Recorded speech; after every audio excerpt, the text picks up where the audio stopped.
போய் ஓகே ஆரம்பிச்சு. சரி, சூரிய நமஸ்காரம் வந்து முறையாக சொல்லி கொடுக்க போகிறேன். முறையாக என்ன சூரிய நமஸ்காரம் இந்த ஸ்டெப் நம்ம தெரிஞ்சுக்கிறோம். ஆனால் ப்ராப்பராக எப்படி நம்ம பண்ணணும் அப்படின்னா கவனிங்க. இப்போ நம்ம ஃபர்ஸ்ட் வந்து அது பண்ணுறோம். ஓகே, ஃபர்ஸ்ட் பண்ணும்போது நம்மளோட ரெண்டு கை வந்து இருக்குதா அழகாக இருக்கு, அழகாக ஃப்ளவர் மாதிரி வந்து வரும். இந்த கையில் வந்து மடக்கக்கூடாது, ஒரு துளி கூட மடக்கக்கூடாது, பிசுறுலாம் மடக்கக்கூடாது, பர்ஃபெக்டாக வரும். இப்படி போய் இப்படி இருக்கிறது நல்லா இருக்கு. அண்ட் 2 அப்படின்னா அப்படியே அழகா 2 சொல்ல முடியாது, அப்படியே இழுத்து வரும், அழகா இழுத்து வரும்.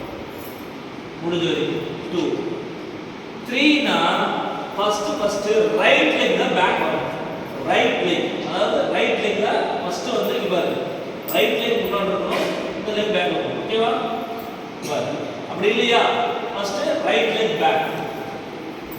ஃபர்ஸ்ட் நிக்கவே நம்ம ரைட் லெக் முன்னாடி வச்சுக்கணும், நம்ம லெஃப்ட் லெக் முன்னாடி இருக்கணும். இது வந்து பாத்தீங்கன்னா இது நல்லா கவனிக்க வேண்டியதுன்னா நம்ம ரெண்டு கால் இருக்கு இல்லையா, ரெண்டு கால் அப்படியே பாரு, ரெண்டு கையும் வந்து நம்ம காலுக்கு நேரா ஷார்ப்பா இருக்கும்.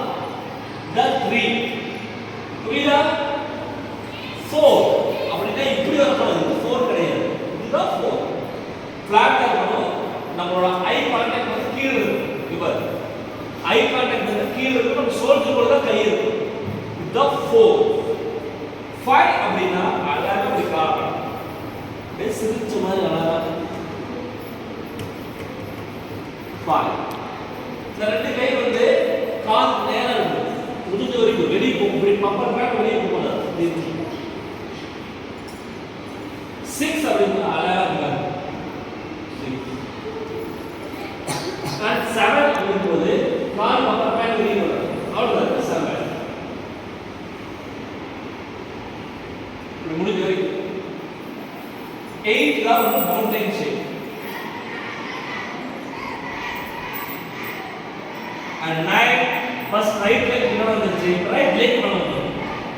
இந்த சாப்பா வளைய வேண்டியது கைகளுக்கு நேரா இப்ப இப்படி கை வச்சோம்னா ஒருவேளை வரலன்னா அட்ஜஸ்ட் பண்ணிக்கணும். ஓகேவா? சரி, கால் வந்து குத்துமா இருக்கக்கூடாது, கால் ஃபிளாட்டா இருக்கு. then 9 and 10 11 கை பண்ணணுமா?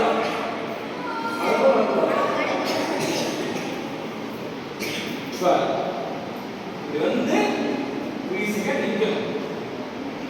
down 3 செகண்ட் 1 2 3 up அப்படின்னு சொல்லி கையை புரியுதா?